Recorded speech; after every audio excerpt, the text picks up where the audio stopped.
Story reading practice.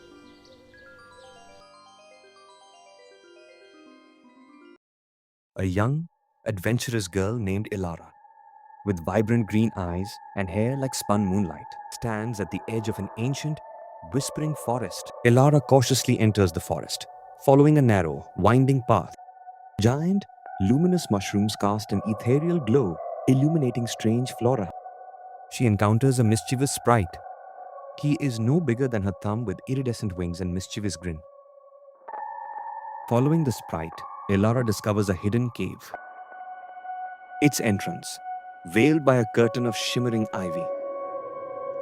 Inside, crystals of all shapes and sizes illuminate the cavern, casting an ethereal glow. A magical aura hangs heavy in the air. Deep within the cave, Elara encounters the guardian of the woods, a majestic ancient tree. Its branches reaching towards the cavern ceiling like gnarled arms. Having received guidance from the guardian, Elara emerges from the cave, blinking in the sunlight.